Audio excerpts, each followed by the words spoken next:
Yo, what's up, everybody, man? This is your guy, one half of the Water Cooler Talk podcast, Nick Frazier, man. We around the water cooler tonight, and we talking about it, man. Has the SEC dominance ended, man? Has it fallen? Ladies and gentlemen, we got a packed house tonight, man. This should be an interesting, really good conversation.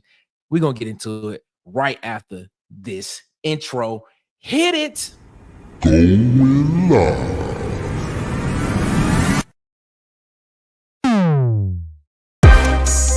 With the coolest podcast. The Water Cooler Talk podcast. The coolest podcast.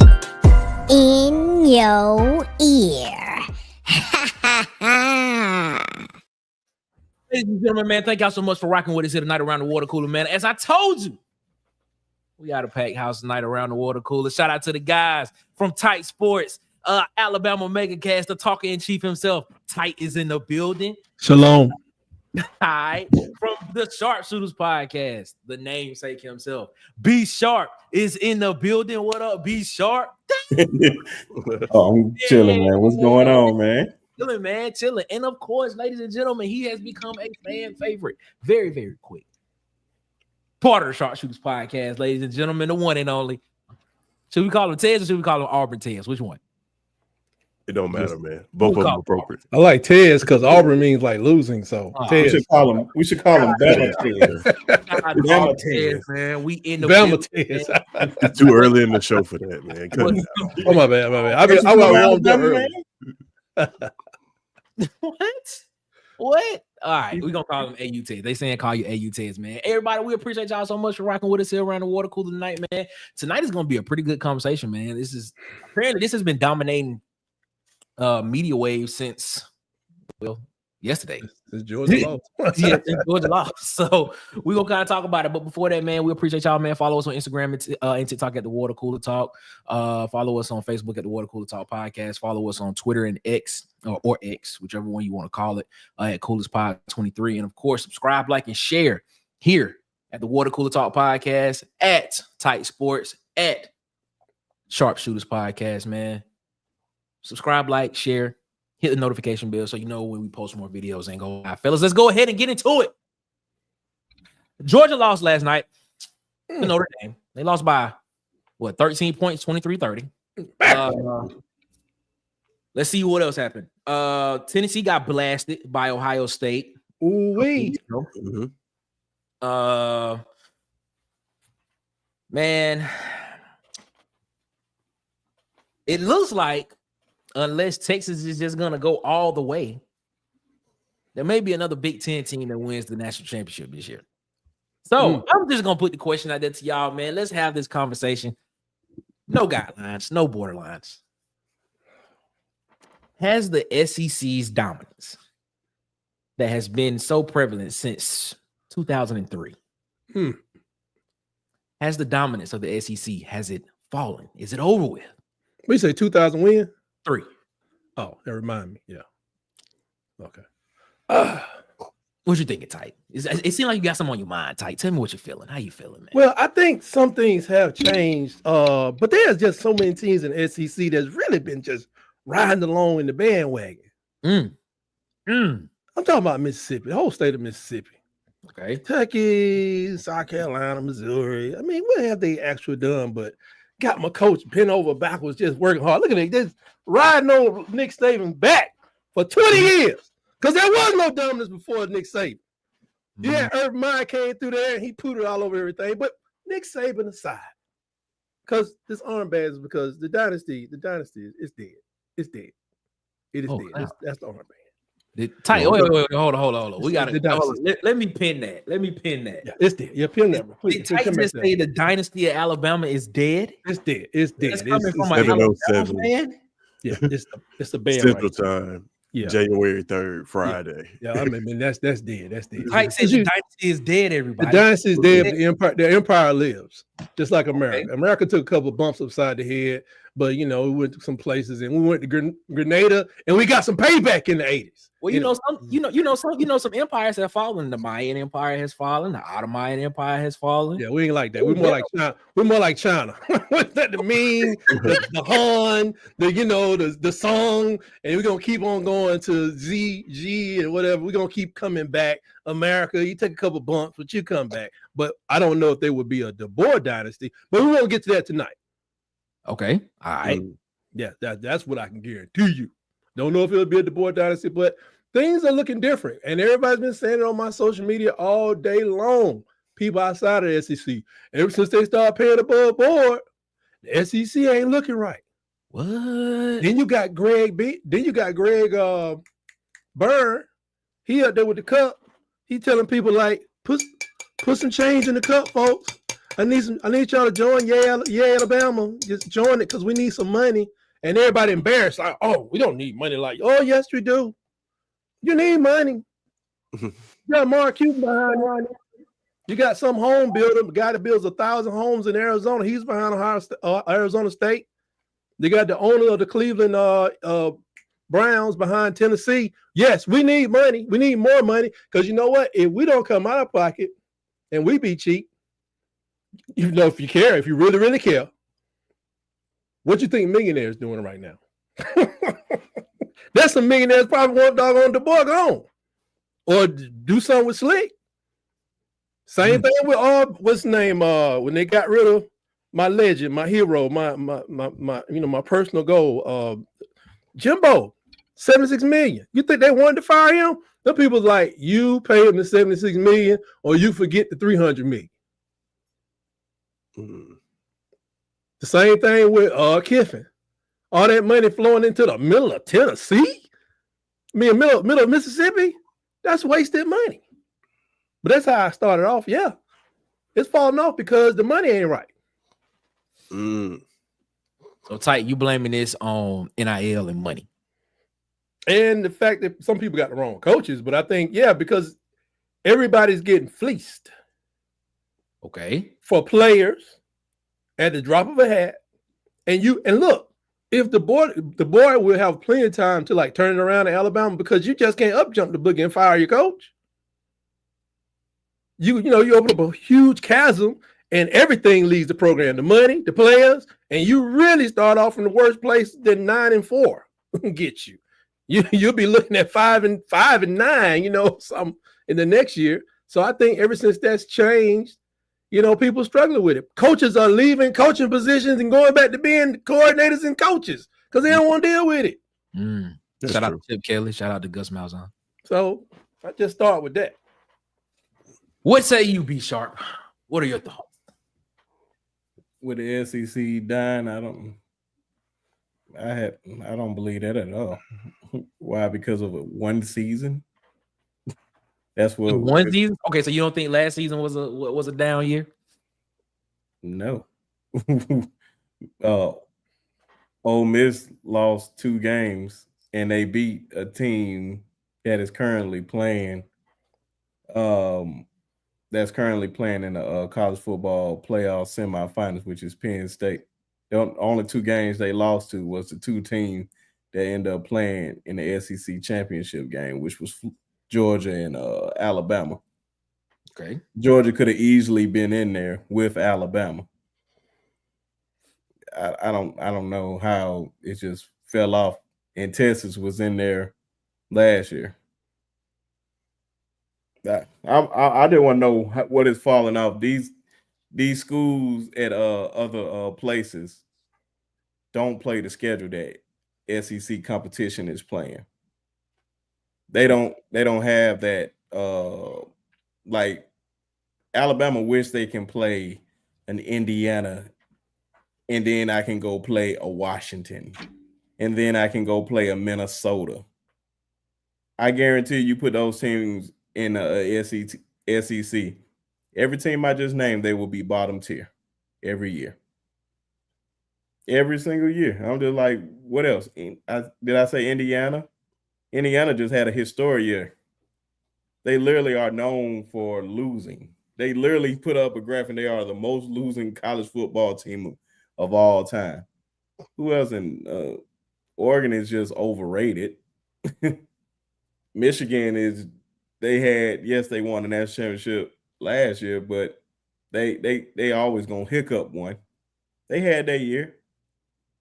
It's cool. Ohio State is probably the most consistent of all of them. Penn State, with James Franklin, still unknown. I'm about to say they say he can't win the big one. So I'm like, where would you rank Penn State? Penn State is like 3 in the Big Ten. Where would you put Penn State if they played an Alabama schedule? Matter of fact, just drop them in the SEC. I don't think James Franklin going into Jordan Hare and beating Auburn. He did. Yeah, he did already. When? Brian Year Harsin. before last. Yeah, he did. With who? Jarquez was on that team. Brian Harsin. Who was the coach? And Harsin. what was the score? Harsin. We just said Harsin was the coach. Yeah. Brian Harsin. Well, and I think forgot the to people, score that game. It was the close. better teams, Well, the better teams outside The game of was not close. The game. Well, I that was- expect him to beat y'all. Never mind. The game that was closest. The game that was closest when they actually went to Penn State. to Penn State, and Yeah, they you're lost, right, they lost on the last second touchdown. But when they came to Jordan Hare, that was they beat Auburn like 40 something to Yeah, you're right. 17. I kind of think that the SEC and the Big Ten have been on attack. Y'all hear me? Yeah, we can hear you. Go. Yeah. They've been on attack to go to some super conference that I don't think is going to happen. As I've said, I want the playoffs expanded because I don't think it's right for whoever called themselves in the FBS not to send their conference champion to the playoffs. Mhm. So now that we're here, you are going to have teams popping up. Maybe Indiana comes back. Mark Cuban still got money. He's still a graduate. Maybe they don't, but there's definitely going to be 2 more new teams there almost every year that you've never heard of that's going to be giving you competition. And maybe they go on a 2-year run. Somebody's going to, Boise, been trying to break through for since the Statue of Liberty play against Oklahoma. Boise been trying to break through. So maybe they go a little further next time or next 2 or 3 years. And I kind of like it. And I'm not saying, like I said, I don't think Alabama will get to the point where they never get back. I'm just not sure if DeBoer is going to take them back. I just don't know. We'll figure it out. We done figure all the rest of this stuff out. But I like the fact that I'm looking at Ohio State. I'm like, they ain't number to me, they ain't number like SEC football. Strong defense, run the ball, splash plays. Mm-hmm. Did that. I like how the main player on Penn State team, they run the ball a little bit. They got a pretty strong defense, and they tight end is their main dude. Mm-hmm. You know, it kind of reminds me of Florida sometimes, and kind of reminds me of the time when Alabama had a dominant tight end performance in the postseason that sent that man on to the O.J. Howard went on to the pros for years after really not just being injured in the regular season, but in the postseason he had a dominating performance. Mm-hmm. So, and I just think like I'm looking at my team, not running the ball, not stopping the run. Like it's a good running game against Alabama was like, oh man, they cracked 100. When I be trying to keep people under 150, like nobody else is doing it. People are stopping people from running the ball, especially if it's South Florida or Western Kentucky or whoever. So I think there's a change in dynamic because you got so many people, and this is why these old coaches are getting out. They're giving these guys their magic. They're giving them all they spit and sweat and blood and all this stuff. And then they just up jump the boogie and leave. Maybe you got it in your head. I know I got this guy for at least 3 years. It's hard to reset that clock after 25 years of doing the same thing. Mm-hmm. So now there's going to be a new generation of coaches that maybe they come up and maybe Ohio State falls off. You know, maybe they fall off when they, if they don't win the championship. I don't know, but they're looking really good right now. I hope they don't win. Notre Dame don't have no choice but to run the ball and play good defense because the quarterback. But they run the ball, playing defense. So I just think that a lot of people down here playing like trying to play Pac-12, Big 12, throw it around, finesse this, finesse that. And if we still strong, if we're a real strong conference, then it actually makes us weaker in the postseason. We beat each other up. Now you don't play one game or two games. What they got to win? 4 games if you go to a 16 team. Mhm. You got to play 3 more games to win the championship after your conference championship. Mhm. Hey, maybe Alabama need to go to the Sun Belt Conference so we can ease on into the playoffs. I mean, if that's what it's all about. What say you, Tez? Nah, I don't think that the SEC is losing this dominance. What are we basing that on? The result of bowl games. We talked about this last night on the pod. I can't judge a conference for one game because that one game, you just got to be the best team that day. That SEC gauntlet is still real. Too real. It's still real. And when we look at these, if we want to look at the bowl games, you got Tennessee losing to the most expensive roster in the country. Mhm. Right. Mhm. You got Georgia, who the SEC championship cost them a quarterback. Mhm. Right. So it's not really all created equal. And then you got, Kind of making my points. of course, Alabama's down there, right? I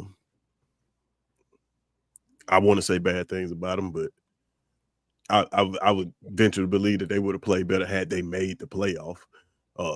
If we make that a playoff game, they definitely play better than that. From an effort standpoint. Now, I don't know if the game plan changes much. I think they still come out and try to do the same thing. But then, like, you start looking at teams, when Vanderbilt went out there and beat Georgia Tech. Arkansas won their bowl game. Top to bottom, the SEC is still, I feel like, the strongest conference. I feel like if you take wherever Vanderbilt's ranked in the SEC, I can look it up right quick. I just want About 7th or 8th. 7th or 8th. Is that If right? you take the 7th or 8th team in any other conference, they likely not beating Vanderbilt this year. It's probably not. Now at the top, you got some teams, the Oregons, the Ohio States. You got some teams up there that can compete, but when you talk about top to bottom, and then you have to play these teams week after week after week, nah, man, the SEC hadn't fallen off. This is kind of how it all started too, right? Remember in '92, they argued whether the SEC was going to beat themselves up, beat themselves out of a national championship. There was the first one with the SEC championship game. That's where the whole it means more was born, because we have to actually play an extra game. So nah, as a conference, I don't see that. I don't see it. The playoff is making it seem like that. Okay. Because you got all these teams in there now. But nah, I don't see very many teams that can run that SEC gauntlet, that can play an Alabama schedule, even a Georgia schedule, or that Florida schedule. Take that Florida schedule. I don't see many teams out there from other conferences that can run that schedule and still make it into the playoffs. Yep. Even Texas. Now, Texas is an SEC team, but they essentially drew a Big Ten schedule. Like it is the easiest SEC schedule, one of the easiest SEC schedules that I've seen in a long time. For next year too. Yeah, because it just flipped. So, yeah, I don't think the SEC is. For the record, the 7th and 8th team in the SEC was not Vanderbilt. It was the 7th and 8th team. Excuse me, was LSU in South Carolina. Jesus. And I'm gonna pair that with the Big Ten, which is the 7th and 8th team in the Big Ten was Michigan and Minnesota. Do you think neutral field that they would beat an SEC team? What was the two in the SEC you said? LSU and South Carolina were 7 and 8 in the conference this year. What was Vandy below that? Vandy was definitely Vandy is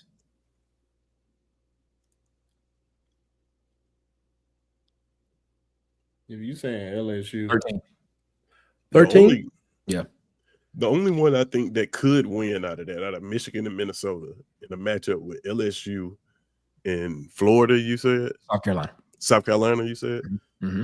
I think Michigan playing LSU. Other than that, I think the SEC would clean up them 2 games.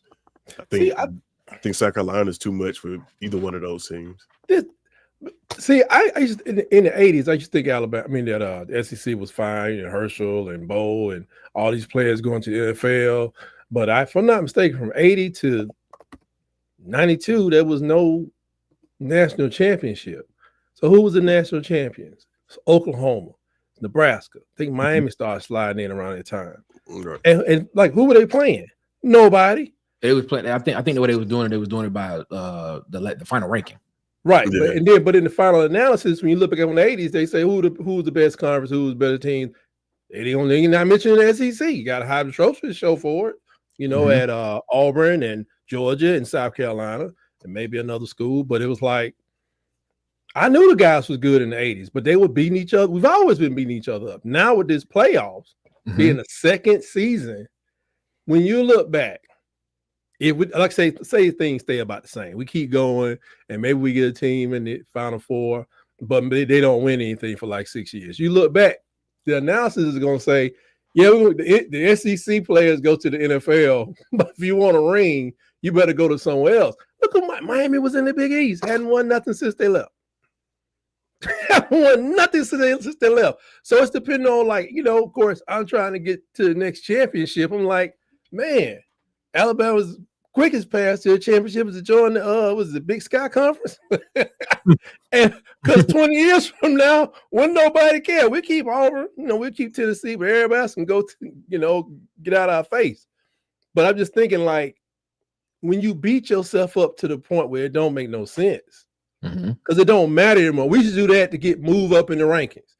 Now, if they open up to 16 teams, maybe you will have 5 SEC teams. If they do something like the BCS or usually like an RPI, like they do in basketball, so you'll have 5 out of 16 teams get into the SEC. I mean, get into the college football playoffs, but then you still got to have the attrition and the players and stay healthy enough to be able to compete. I mean, we saw what happened to Georgia, but a team like Tennessee, which is why I don't like throwing the ball around, that rhythm stuff, man, real quick, they just got out of rhythm and never got back. And by the time they got back, halftime, the game was almost over, and I just, that's why I'm scared about us. I'm like, are we going to become some 60, 70% passing team? I don't want to see that. Seems like that. I don't want to see that. It seems like that's where it's headed. We've been here for a minute. It ain't like we ain't been like that for a minute. It seems like that. Listen, I say that about y'all, but us too. Yeah, that's about to happen next year. In the same direction. Yeah, it's heading in the same direction. Got a question for y'all, man. What would be y'all rebuttal to someone that says, who's like me, that believes the SEC has been top heavy for the past 14, 15 years? What would y'all say to that? I say it's top heavy, but it's still playing against Alabama still means something to somebody who can't get into Alabama, but goes to Mississippi State to show that they are a top tier lineman, offensive lineman, defensive lineman. They go out there, they can still get theirs and move on from there. I mean, what's the dude, the blind side, Michael Orr? I mean, they didn't hold him back. So you still got those people that are drawing in certain groups of whether it's your linebackers or a player or two, still drawing quality talent in. I'm worried about, as you can tell, more of the postseason impact. The regular season, they're trying to get to the point where it don't matter long term. To us, it matters because I'm playing y'all playing me. We're going to Tennessee, Florida. Your next door neighbor is a Georgia fan, whatever the case may be. It matters to us. But nationally, I think the reason people have been going with it today, they're not looking at the regular season. They're not looking at how hard it is to be LSU. They're not looking at what it's like to go play in the Iron Bowl. or Georgia, Auburn. They don't know how crazy that game is. They don't know. They looking at, boy, y'all show something in the final was it 12? Like, how did Tennessee lose like that? You know, and then y'all wanted to put Alabama in, and Alabama don't care, not ready, can't coach. Jay Milroe, slick. They all lost to Michigan. They won what 5 games this season. That's what they're doing the analysis. They're not doing the analysis in November. They're using December and January. That's where the nation is looking. When you look at all these videos from all these different Locked On Big 12 or the dude that's Oklahoma guy that works for Fox, when you start looking at those videos, they ain't talking about the 3rd weekend in November. You know, they beat Alabama. They was doing it at first, but now they're like, clear the slate. Oh, man, the SEC suck. You know, but I'm just saying it sucks right now. I'm not saying they can't turn around. Of course, you know, I hope the boy goes 12-0 next year. Maybe 15-0. Of course, I hope for that. But I'm saying another performance like this, it seems like everybody's stinking the place up, except for Texas. And Beck probably should have won the game, but he did lose to Alabama after getting behind. So what are we talking about as far as when we say is the SEC down? Are we saying do it under another conference?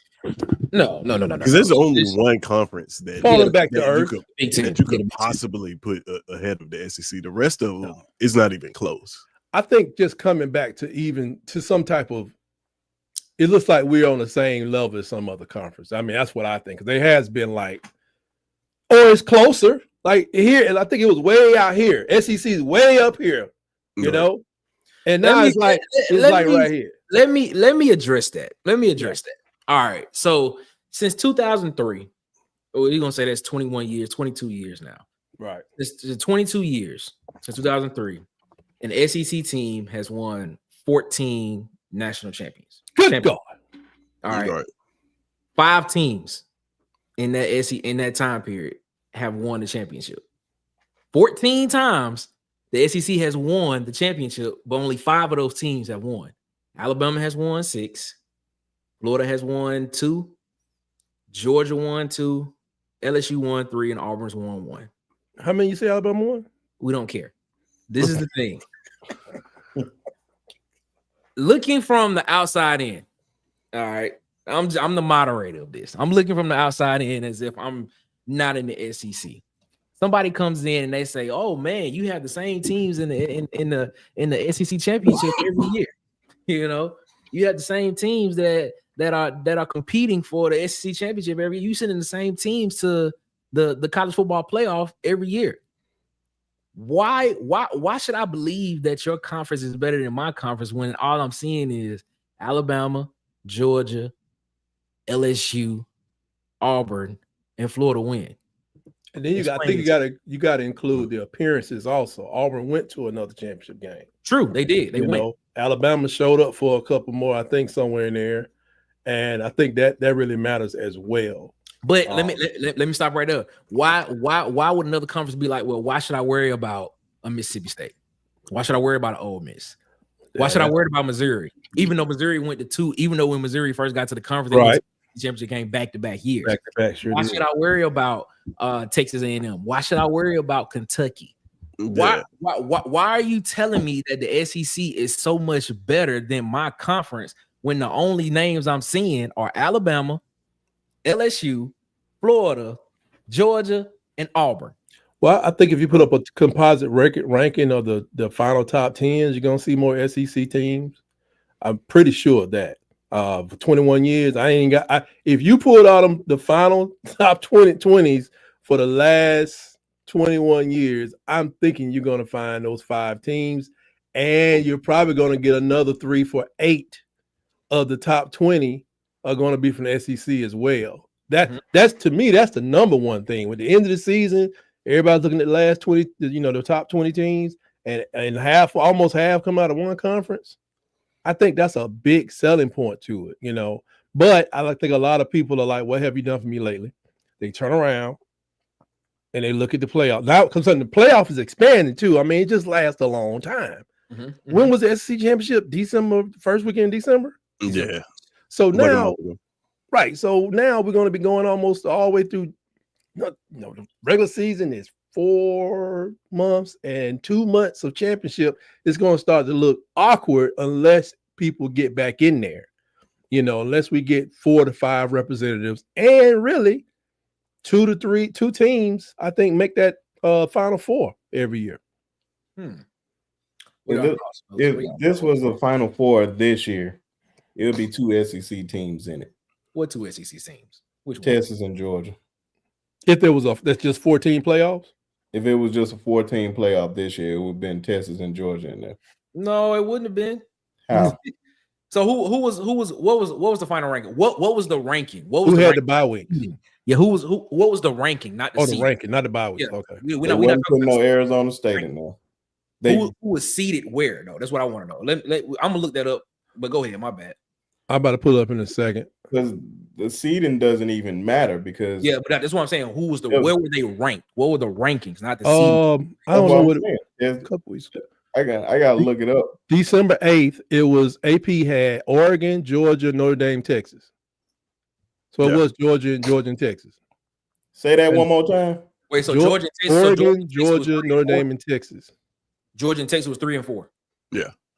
Okay. And Texas, Georgia won the SEC AP ranking, or was that the college football playoff committee ranking? That's the AP ranking. The playoff ranking is Oregon, playoff Georgia, ranking is Texas, Penn different. State. You can't go by the Oregon, college Georgia, football. Texas, Penn State. So if you going by the rankings, it would have been no. If you was going by the playoff rankings, which matter, it would have been Texas and Penn State at 3 and 4.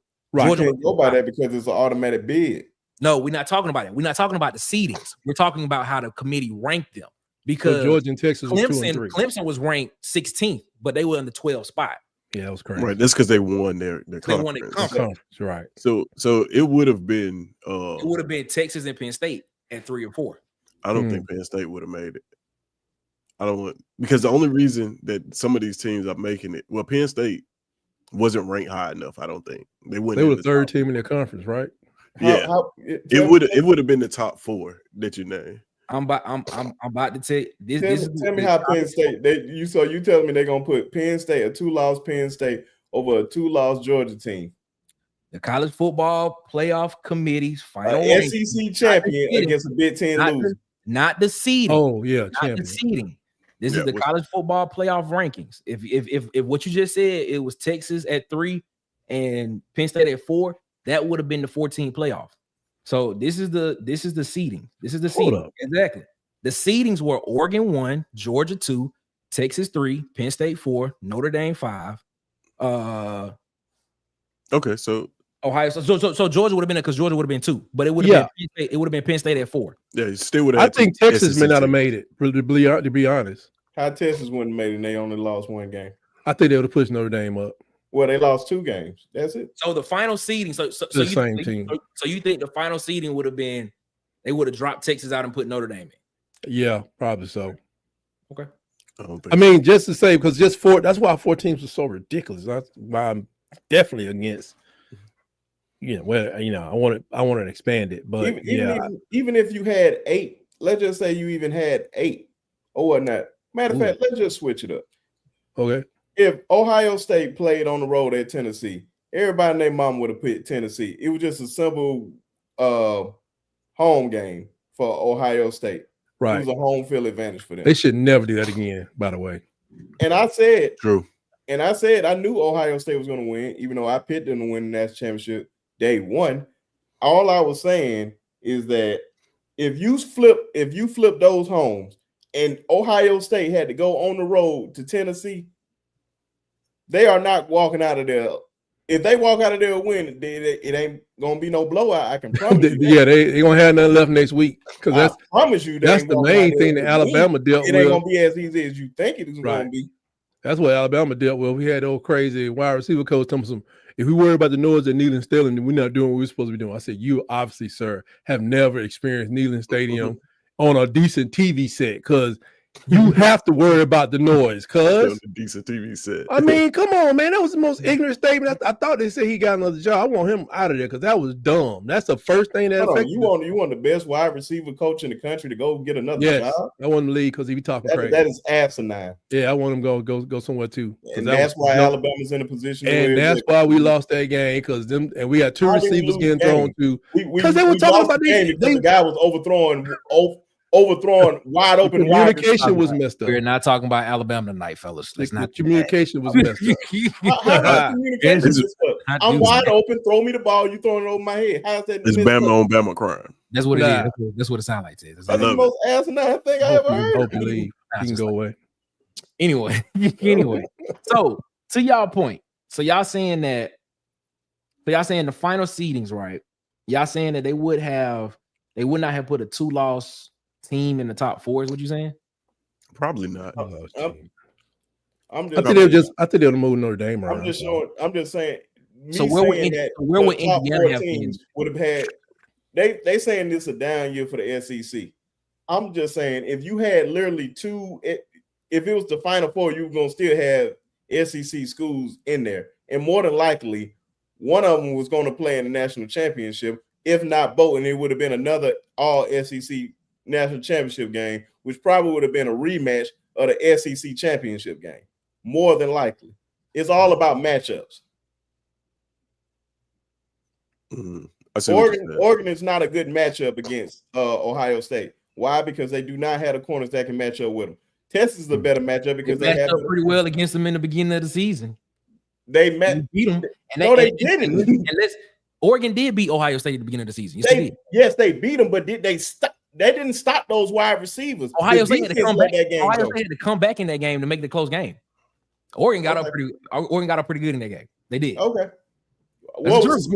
I'm telling you what happened on the score. It was 34-33. No, it ended up being a 32-31 game. Ohio State came back. What happened when they played on a neutral site? Does it? Okay, we saw what happened. They got obliterated. They could not stop them. Based on what you said, Oregon played them more better in the season in the regular season. They did. That's just fact because we saw that we saw the film. Okay, that's on film. We saw it. But why? Because the defense didn't show up. I don't know why. I honestly don't know why. Oregon. I don't know why Oregon didn't show up in this game. Maybe Ohio State was just a more focused team. I'm gonna just ride with that. Ohio State has the most talented team in the country. We have stated that. We know they got the most expensive roster. We know that roster don't mean you are the most talented. Well, it helps when you're paying for talent. Yeah. And to be honest, I don't think they have the most. I think it's somebody else that has the highest roster than them, like spending wise. Oregon's right below them. I think Oregon to Ohio State. I thought. Regardless, man, it's all about matchups. It was literally just a. I forgot his name. Dan Lanning doing that call at the end was really messed up game for Ohio State. Right. For them not to win that game because they was literally about to kick a field goal and get up out of there. Right. This is why we seen them get the Oregon Ducks could not hold them boys at all. And it only showed. Go watch the game all over again. Or did Ohio State just run out of time when they was driving the ball down the field? Because that's what I saw. I saw them run out of time. Coach Lanning did something that caused them to change the rules, I guess, at the end of the game. So it's going back and forth. They got blown. And I think too, like Coach Kelly had a lot to do with this, and that he had a little knowledge of that Oregon offense. Maybe he got plays he was thinking about because he was, coaching against them 2 years ago or last year. But that was such a blowout. God, that was a blowout. And they couldn't do nothing with Jermaine Smith. They just had nothing. Yeah, they couldn't do nothing with Jeremiah Smith. No. Jeremiah, I'm sorry. Yeah, there's nothing. I had nothing for that dude. He just ran into the wrong because team. It's matchups. It's matchups. They cannot match up with this man. One time he ran right in the middle of the field, and the safety was like, I can't leave me with him. All this stuff is matchups, man. I can't sit here and say it was matchups when I watched the game earlier in the season and I saw that same team play the exact. I don't care if it was at Oregon. I don't care if it was at Ohio State. that same team played against them. That's a long and it was ride, though. Let me ask you this. Let me ask you. Oh, go all ahead. I'm gonna say. I'm this is asking what this and then before I'll be done with it. before you go, this is what I'm gonna say. I'm gonna say Ohio State was just more focused in that game. I don't know. I don't know the reason why Oregon didn't come out and play better than what they did. I don't know. Was Maybe they Oregon? The only thing I gotta say, okay, we seen what Notre Dame did to Georgia last night, right? Okay. Right. If you put Penn State in that situation, would you bet your bottom dollar that Penn State come out of there with a win? If Penn State was With the playing same Georgia, circumstances, with the same circumstances that with Georgia with Gunnar Stockton at quarterback and everything like that. Do you think Penn State gonna win that game?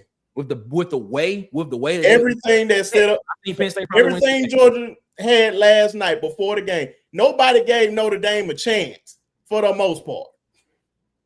Now, all of a sudden, we just think that if you tell me Penn State was going to go in there and win, I believe you're lying. No, I would tell you. I think Penn State had a chance to go in there and win. I thought Georgia was going to lose because they had a quarterback. I mean, that matters. I watched that dude. I watched that dude play against. When did Beck get hurt? It was the SEC They championship. got hurt in the SEC championship game. Yes, And I saw that dude come in the game. I mean, I had visions of Bryce Young when he came in for Coco. I was like, yikes. I didn't think he was ready to execute at a high level, and the plays early kind of showed it. When Bryce Young came in for whoever, Matt. He came in when he first got a chance to get on the field. I was unimpressed. I was like, who is this? Somebody come get this baby out the field. But he was just kind of like I didn't know who. I was expecting more than I saw. I put it that way. But the guy looked lost at the end of the SEC championship game.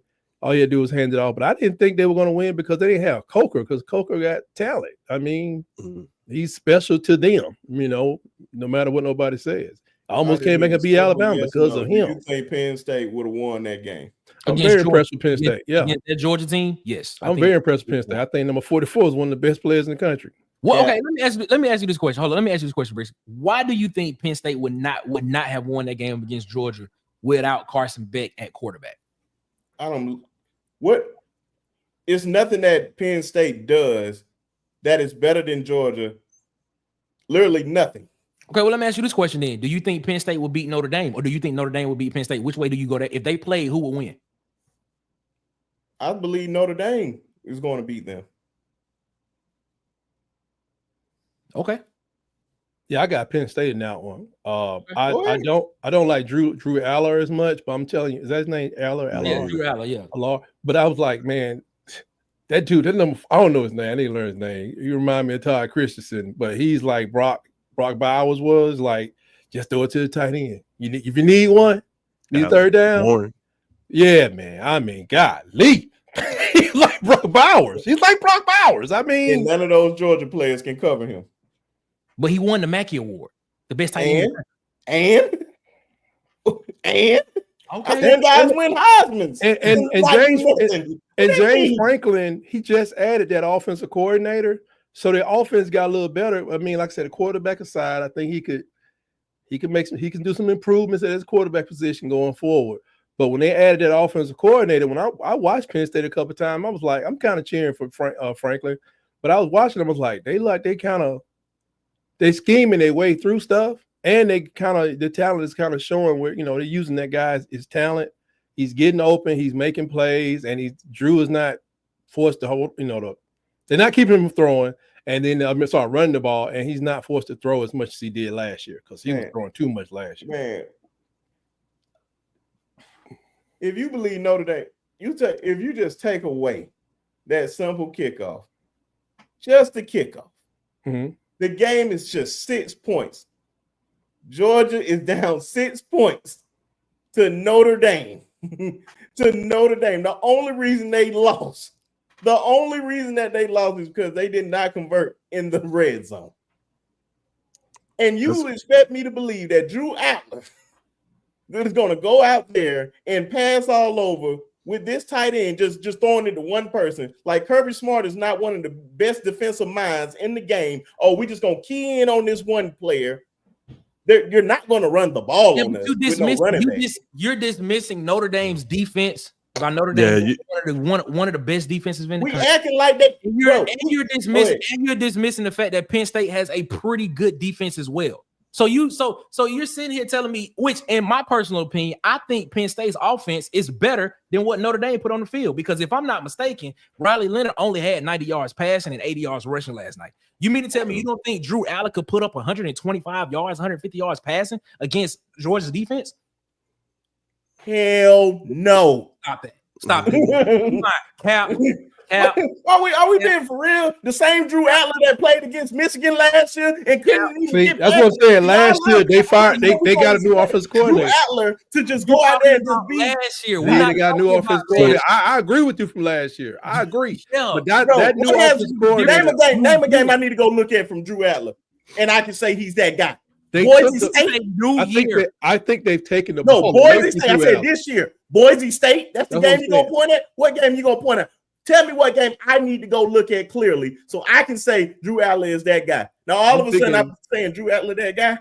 I'm saying Drew Allen is good enough to beat Notre Dame. I don't know if you really got to be the man of the man. No, the question was, and it was plain and simple. Do Drew Allen, if Georgia had to play Penn State, do you trust Drew Allen to come out of there with the win? Yes, with no Carson back. Yeah, I'll take that. I'm gonna tell you. I say this like that Notre Dame game. I didn't expect Notre Dame to win that game. All right. Had they played Penn State, I probably would have picked Penn State because I like Penn State's pass rush. And looking at the Notre Dame game, those pass rushers were able to just do what they wanted to do with those tackles. And Georgia had a problem with the complimentary football side of things because Penn State can run the football. Yeah, like they can run the football. Gonna run the football against Georgia. I guess what I'm saying is Notre Dame beat these boys. That's cool.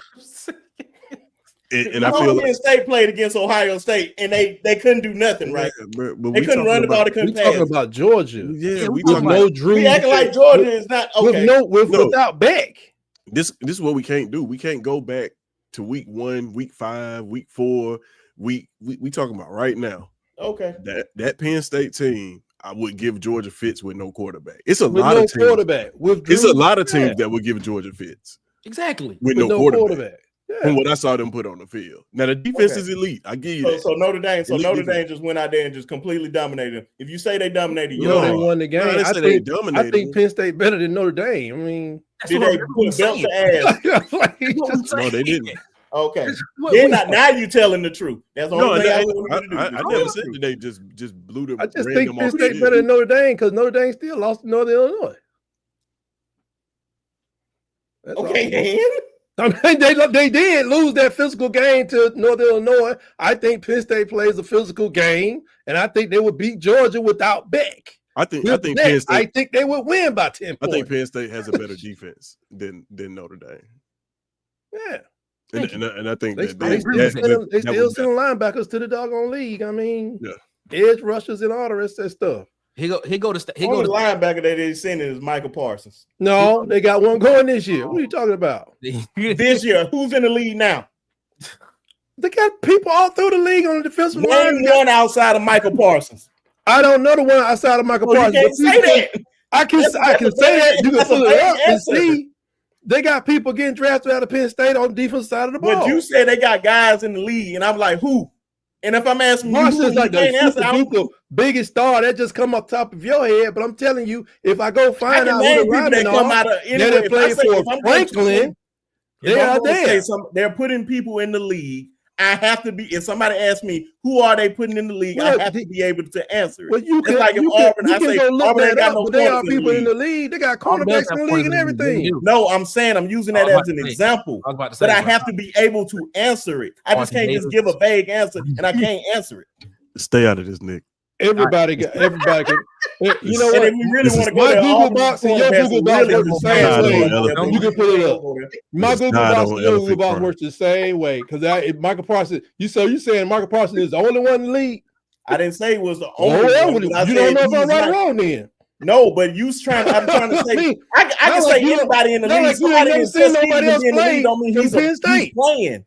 doesn't mean he's playing. You said Marcus Parsons is the only one in the league that matters. He is the only one that is a factor. I can name guys at Alabama that are playing in the secondary. That I are didn't say Penn State and Alabama was on the same. Now you talking about Nick Saban. You talking about a whole nother ball game. Just give me one player. I have yet to hear you say one player. One player. A whole other ball game. One player outside of Michael Parsons. Just one. I don't follow their team like that, but I've seen them playing in the league. And you say that. That's what I'm saying. Because I've seen them and I don't remember right now. I'm gonna lie to you, James Joseph. What you want me to do? Lie? Huh? Go ahead. 3, 2. Y'all got it all out? No. Of course not, because that's just foolishness. No. You gonna tell me that Penn State don't have no defensive players in the league? Everybody from Alabama ain't ripping it up right now either. They in there though. You said defensive players? Yeah. Defensive players. Yeah. Alabama ain't got defensive players that ain't ripping it up in the league. Yes. Who? You talking me? We got at least 6 of them in the Pro Bowl right now. I said, what are you talking about? I said all of them. I didn't say all of them, but I said you name somebody. I just said name one person. There. Never mind. Bubba put it in the chat. I'm about to put it on. It was right there. Don't take long. I know the Google box got the answer. I mean, come on, man. Daquan Jones. I forgot about him. Man, please. Penn State, man, please. Hey, shout out to everybody. I ain't gotta look for it, man. I know they're there. Watching. We appreciate y'all so much for rocking with us here, man. But conversation tonight is about the SEC. Using Google, dominant. That's the conversation that's tonight. What Google is for. Google is your best friend. I watch enough Monday Night Football to hear somebody say blah blah blah. Penn State. That's what I hear. Are arguing with each other. Tide versus elephant. Crime. But Bubba went ahead and found it for us. He said, "I don't know how to pronounce that last name." Isaac. Don't know him. Well, you're right. I don't. I'm not saying his saying I do. I'm just saying I don't know how to pronounce the last name. Do you know how to pronounce it?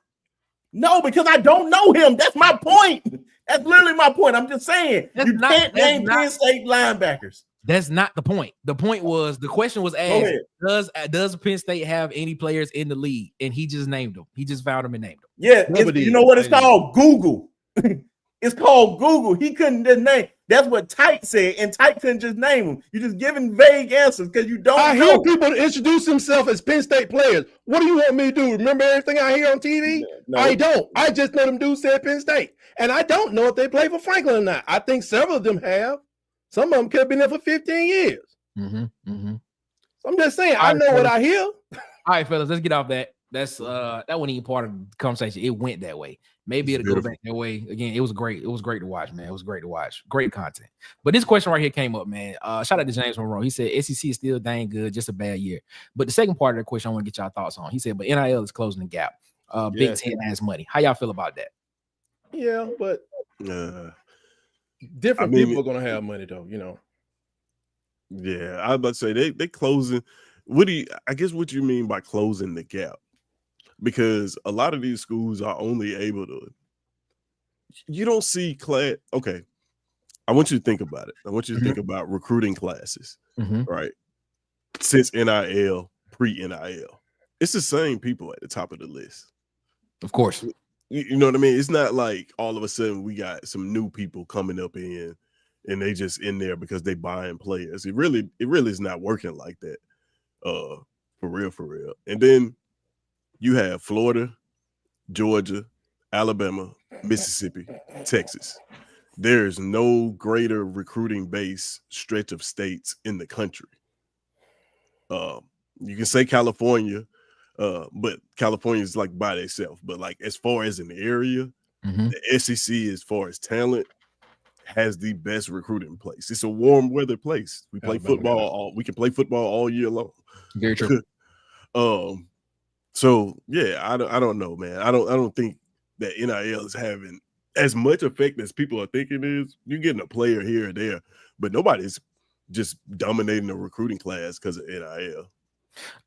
This is where I would this is why I would differ with you just a little bit on that. Is NIL or portal? NIL. Portal. I think we all know the portal has some play in this as well. This is why I would differ with you just a little bit. Before over the table payments, I put it like that. I would sit here and I would say,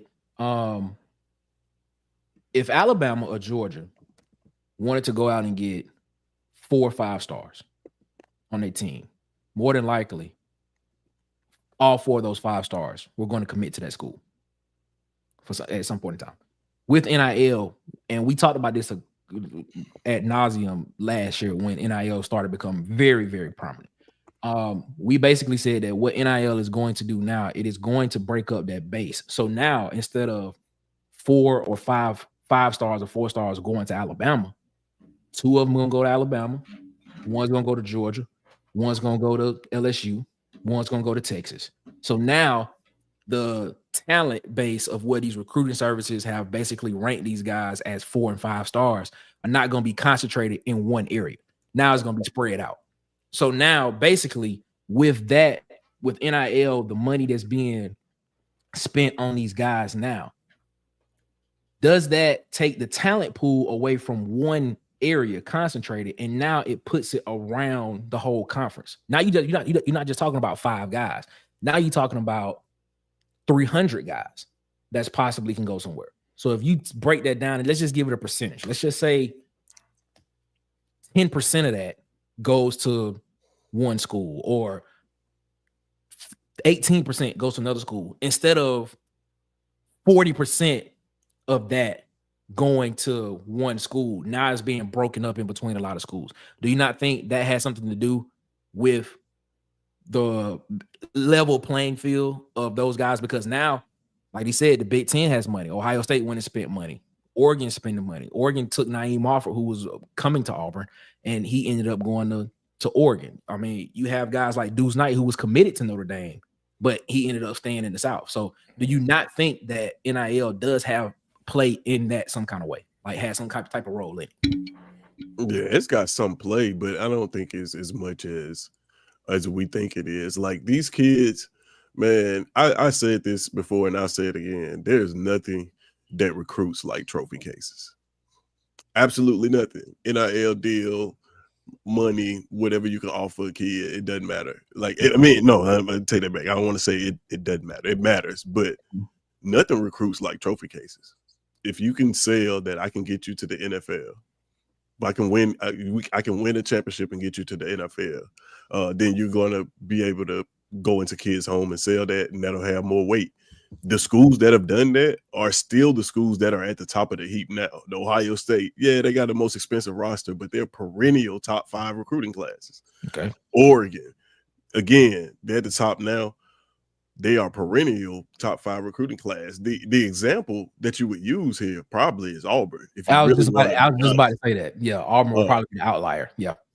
Yeah, it would be Auburn. This is a school who doesn't have a perennial top 10 recruiting class, who is now up there 2 years in a row. And so maybe NIL has something to do with that, but I think that has a little bit more to do with Hugh Freeze as a recruiter and his recruiting strategy. But yeah, I don't think so, man. I don't think the money aspect of it, like I said, you can get a player here or there. You can get a Naeem Offord. But like, look at the majority of the kids that from Alabama, they stayed in the state. And I guarantee you it's like that across the board. You go to Florida, I guarantee you majority of the talent in Florida stayed in the state. Maybe a couple of them left, but majority of that talent is going to be there. And I just don't think that it's that big of a deal. Not that big of a deal. I think it'll change. It gives those smaller schools sometimes something like a Vandy, right? Mm-hmm. You take a Vandy, and here's a school who didn't add much. They added a Jerry Kill, who I believe is the offensive coordinator. They just don't want to name him that for whatever reason. I think he took it. You think so? Did he? Because it's the same system. He came in as a consultant. Yeah, he came as a consultant. Then next thing you know, he was running around telling everybody what to do. Like, and the only thing they added was Diego Pavia. Well, and it was they got linemen. They got like, I think 3 of those linemen were graduate students. Yeah, from that. 2 came from Mexico and somebody came from somewhere else, something like that. Mm-hmm. Right. So, go ahead. And a lot of that, those linemen is play style too. Like you say, like, hey, this is what we plan on doing. We want to run the ball. We want to run option. You can ask any lineman, like, There's nothing they like to do more than run block. And you telling me we're gonna do that all game? Right. Yeah. So like, yeah, I don't think it's like the NIL thing of it. It's probably more towards the transfer portal. It probably has more of an effect on the transfer portal than it does actual high school recruiting. Not to say that it doesn't have an effect on high school recruiting, but I see it more prevalent in the portal. Man, it's only going to show up more. Like it's a factor now, and it's going to be at a certain point, you're going to see certain guys realize like the money ain't what you think it is in college compared to that NFL. And then you're going to look at the guys that's in the NFL, like who keep putting the same guys in the NFL every year. You're just not going to just go anywhere. Like Alabama has a strong case to just show anybody. All we got to do, especially if it's like in the secondary, all we got to do is just literally just point to the secondary right now in the Pro Bowl. We can easily get guys. That's why we got big guys this year with Ivan Taylor and Dejon Lee and Chuck McDonald. Them guys see them same guys in the league balling out. Oh, I come here, I can go there. It's always going to be the same guy, just like Ohio State at wide receiver. Bama at running back. LSU at wide receiver. Like that stuff helps your team. Even with DB at LSU, it helps. That stuff is going to come down to development. They're going to want the money, of course. Everybody wants something out of it. You want money for your services. But a lot of them going to focus on, the real good ones are going to focus on their development, like a Jeremiah Smith, like a Ryan Williams. Cam, I'm still worried about right now, only because I don't know if he's getting that right now. But I know Cam has the ability to go to the NFL easily first round. Cam Coben, for people that don't know who I'm talking about. Why you using those guys? Time out. Straight. Time out. Yeah. Yeah. Calm down. No, I'm not throwing a shot at y'all. I just don't know. It felt like a shot. It was. That was definitely a shot. That was definitely not a shot. I'll tell you if it was a shot. I don't know. Stop that. Let's not do that. That's like Michael Hudson. Michael Hudson went to Texas Tech. Now he's playing at Texas A&M. I know he's going to get coached well because he just went to our old wide receiver coach, Homer Whitney. He put a bunch of wide receivers in the NFL. That's how I know he's going to get coached right. I don't know who you guys' wide receiver coach is. Marcus Davis. Who did he put in the NFL? Marcus Davis played in it. He played college football at Who Auburn. did he put in the NFL? He just started coaching. What are you talking about? He ain't been coaching long. Yeah. He just started. That's why like two. And once again, I said he has the talent to get there, but I don't know if he has the coaching. I can point at Brian Hartline. He put so many guys like Garrett Wilson, Marvin Harrison Jr., Chris Olave. If I want to go down to Russell Shepard.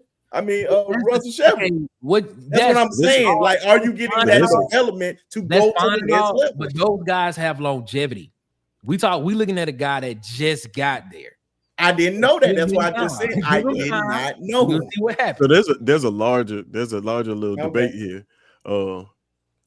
This makes me think about, and this is probably off the subject. This makes me think about when Colorado hired Warren Sapp.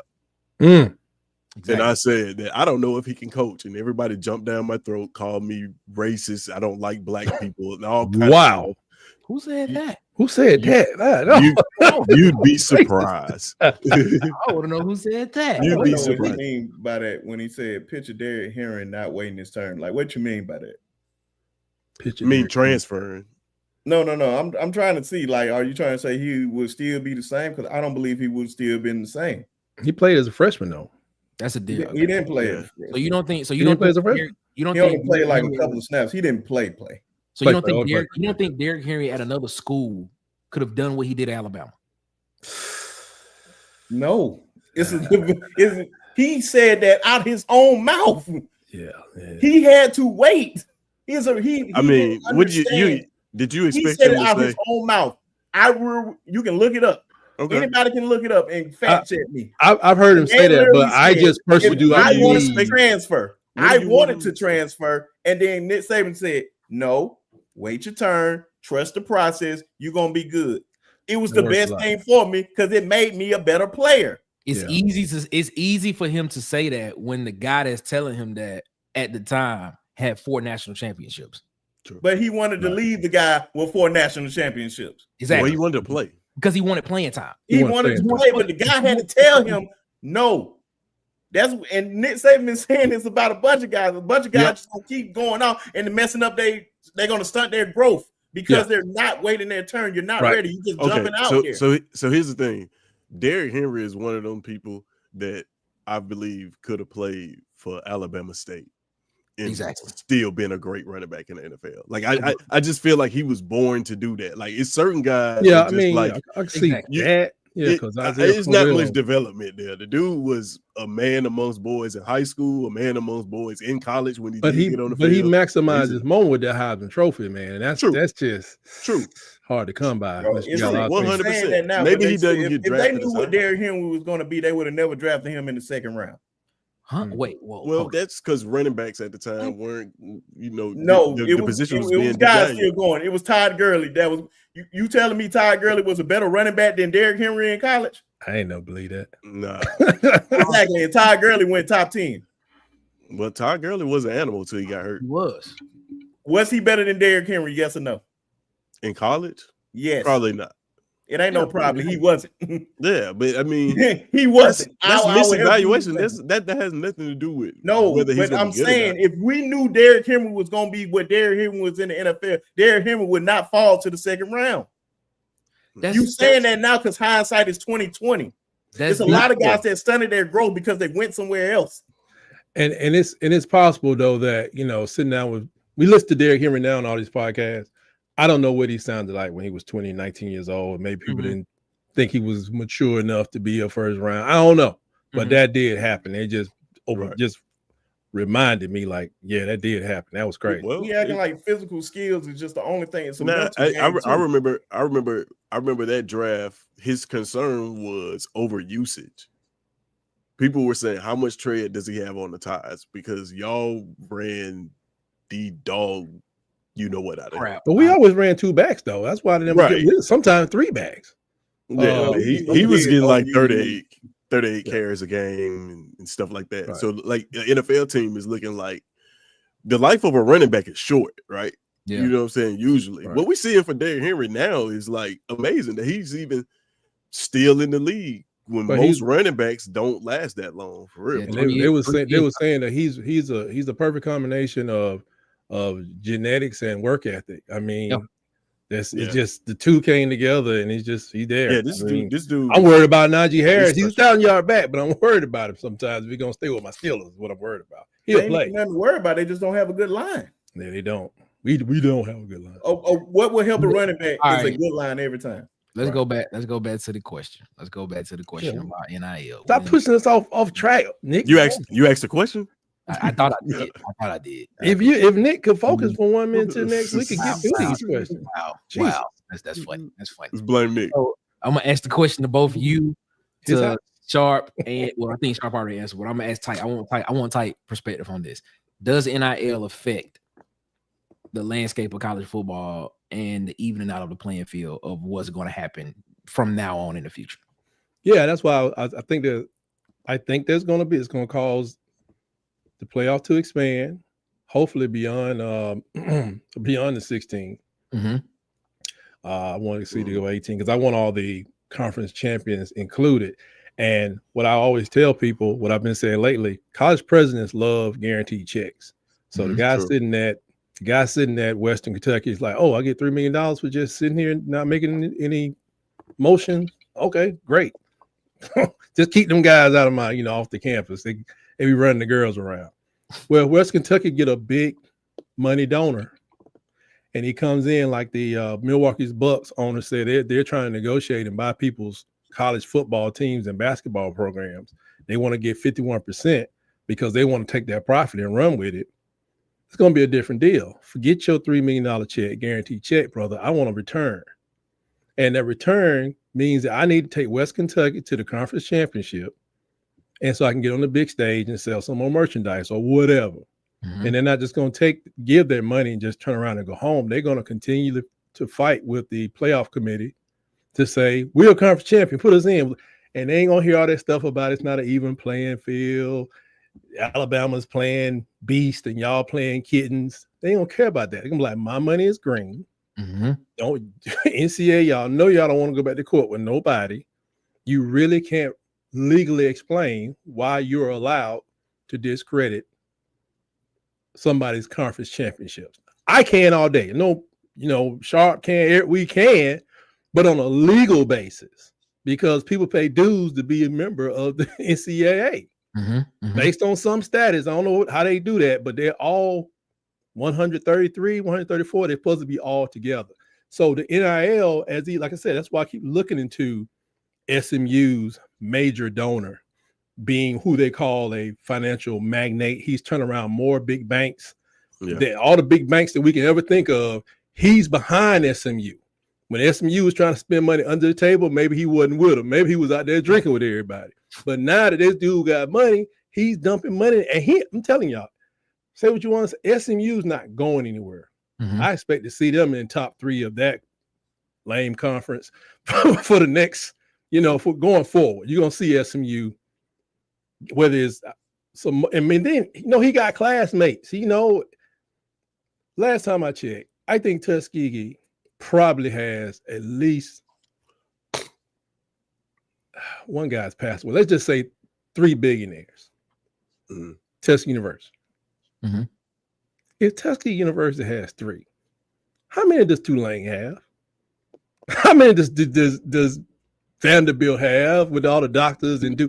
This money is going to start to come in, not by the billions, but 500,000 a year for those that can spare it, and it builds up. So I think it's going to change some things, and that's why Greg Byrne went out there with 10 Cup, telling everybody to sign up, because they need more money in that program. He's just the first one on a big program to what?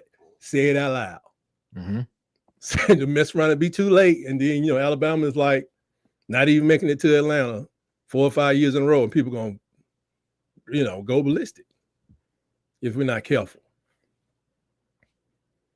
Because what went along with those trophies in that trophy case used to be a coach down there to tell you how to get one of those. Which brings up my next point.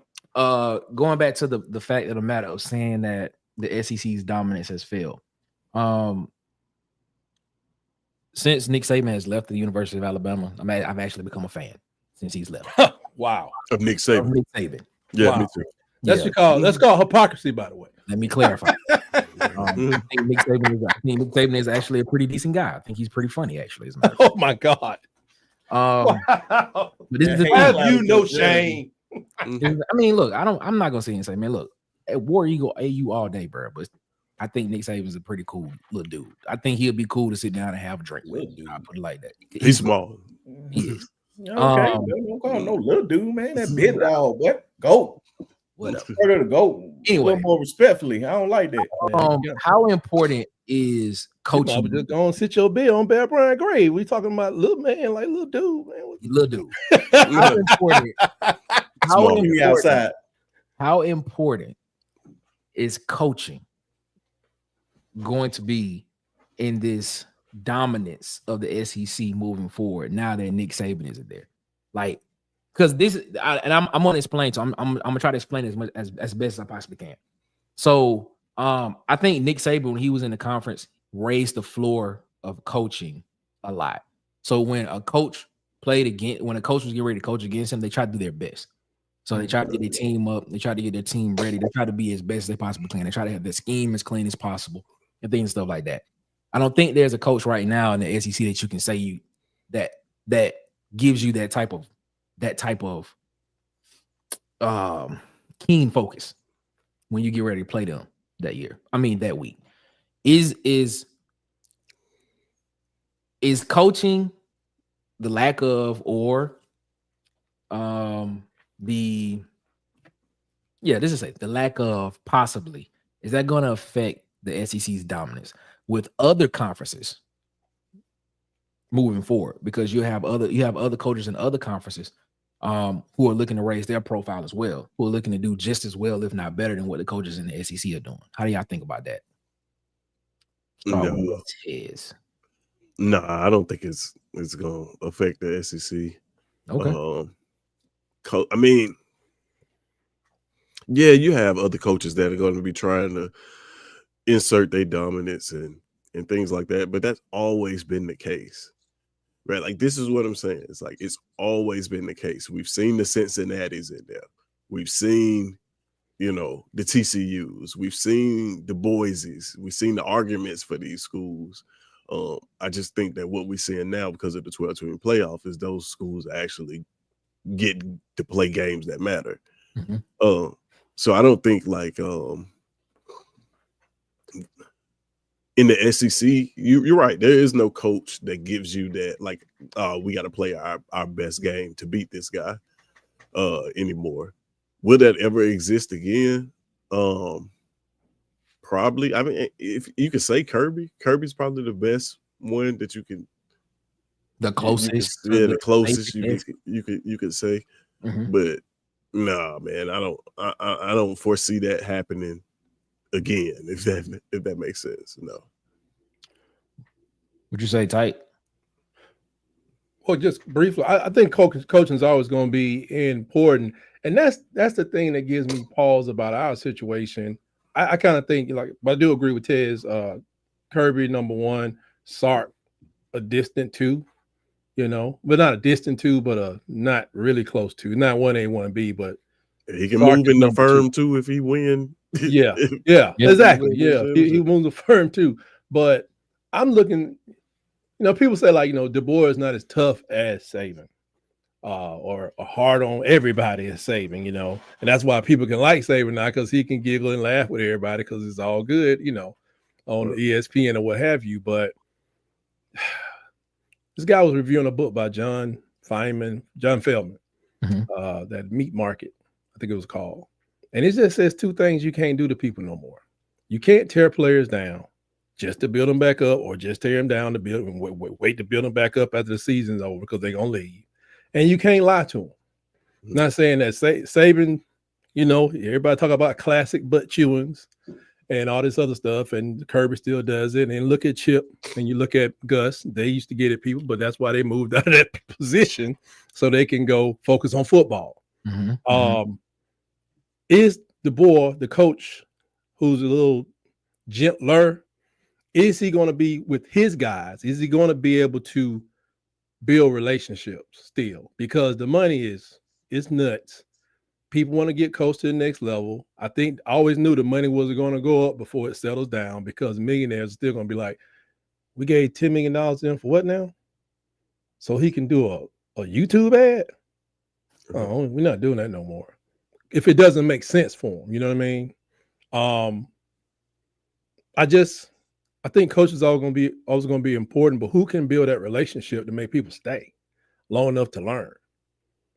Is that what Kalen DeBoer is focusing on? I don't know if he should. And then I look like it. I think I really probably would have supported Kiffin being the coach of Alabama, but he do stuff. He just be disrespectful to the game a lot with this fourth down stuff he be doing. I watched several games where it doesn't seem like he's a good coach because he makes that, what do they call it? He used what they call the statistics in the game. It says the analytics says go for it on fourth down. I'm like, does it? Who coaching the team? I watched him lose 2 games because of that. He throws the ball a lot, but still, it's like I've watched him lose 2 games because I don't know how good or great of a coach, as a head coach, he is. I don't know if he.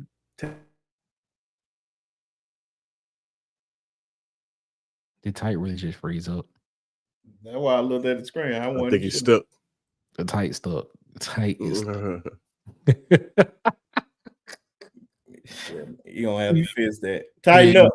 Yeah, he'll come back in a minute. He'll come back in. Go ahead, B-Sharp. I don't like that y'all 2 Auburn guys are on pause. Yeah. Pause on that one. Yeah, I ain't even want to finish that one, man. No, All right, tight back. They go tight. I don't know what happened, one whole thing, but I don't know where I left off. I'm sure it was somewhere very inappropriate. You good? But no, I just think that it's always going to be if it's going to be important to be a good coach, you got to know the X's and O's. You got to be able to build relationships with the Jimmys and the Joes, but can you keep them on campus for 3 years? Mm-hmm. Right. Not even 4 and 5, but can you keep? And then I'm looking at, y'all asked me that question, Nick, a while back. Why is Alabama not doing more in the portal? Mm-hmm. I'm like, is he shooting for the mercenaries? Is he going to be shooting when the playoff? I just said maybe he's waiting for some people to leave out the playoffs, or maybe he's using them scholarships for a real young team, so he can build his own group of people up that he's comfortable with. Because a lot of people on that team still came to Alabama because Saban was their number 1 pick. Mm-hmm. Right. But DeBoer is not their 2nd, 3rd, 4th, or 5th selection. So they, still can leave. And then, like I said, I heard plenty of Alabama players say, man, we were some savages. And maybe DeBoer don't coach savages. You got to take a special personality to deal with certain personalities. And I don't think he has that. He don't have that personality to control some of the people that they had there before. Gotcha. Man, when I think of Kalen DeBoer, there's one thing that sticks out, and it's a conversation that Smoke Monday had on live about Brian Harsin. Yeah. And he said that he would be a good coach, but he just don't know how to talk to me. Like if he learned how to talk to people. And not that he was disrespectful, but he's just from a different place. He's not of this culture. It's tough for him to relate to kids. I'm not saying that's going on with Kalen DeBoer, but I know that there was a real thing with Brian Harsin coming from the West Coast like that. I think people want to win, but I think he just, go ahead. Definitely no comment. What do you mean? Hold on, tight. Hold up. What's your comment? No comment. Go ahead. No. Go ahead. Comment. Go ahead. I think he was saying comparing DeBoer to Brian Harsin is little. It's kind of like a shot. But Right, I always compare it to Brian that. Harsin. It was just like you talking about relating to people. People love this guy. Yeah, they do like it. And the thing that I just don't like what we keep doing, everybody keeps saying, "Oh, he's not Nick Saban. He's not Nick Saban." Nobody. Who in the hell in college football is Nick Saban? Nobody.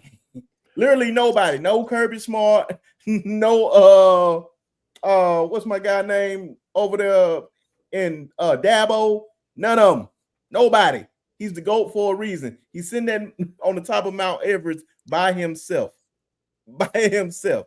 That's the one thing I just had to get that out for that part. But just saying, Kellen DeBoer, no, we love Kellen DeBoer because we don't have to deal with somebody he's a player's coach. Everybody has a different way of coaching. Everybody is not the same. You ain't got to ask everybody to get results. John Gruden used to do that, and Tony Dungy was the opposite. Guess what? They both got Super Bowls. All coaching don't need to be the same. No, I'm not saying that. I'm just saying it's still some people who respond to a Saban type of attitude. Yeah, that's still on the team. I agree with that. They may not be his players, Yeah, Saban's style of coaching translates to discipline on the field. Exactly. But under those players, but what I think what we're saying is, I think he may be going to a youth movement, which I was saying, why he's not so heavy in the portal, as he brings people in a little younger that he has a relationship with, or that he builds relationships with, that he think they have the attitude to Michigan likes the boy. They have an attitude that he can you can talk to him. You don't have to, like you say, HU everybody. And I just think it's gonna take time. It could take 2 years to turn this thing the way he wants it to go. This is the reason. Shout out to Chris Camp for this statement right here. Everything that you just said, Brinsky, I hear what you're saying, but majority of the Alabama fan base, I believe, feels this exact way. With all due respect, I don't think the board style is going to cut it at Bama. When I say this, Nick Saban has ingrained himself in the University of Alabama so much that when they started recruiting people just to come to school there, what was the slogan? What champions are made? Isn't that what it was? It's something like that. he has ingrained himself so much in that university and in Tuscaloosa and in that community. People just want another Saban-esque type person. That's what they want. Now, there may be a small tangent of the fan base that is cool with, you know, this new style of the board of where the board is going, which that's y'all. I'm not an Alabama fan. But the thing is, majority of the fan base kind of feel this way that Chris Camp feel. His style don't relate. Because it's not working as effective in year one. But I remember how the hell something gonna work and man ain't been there, but ain't even been there a year, full it's been year. a year.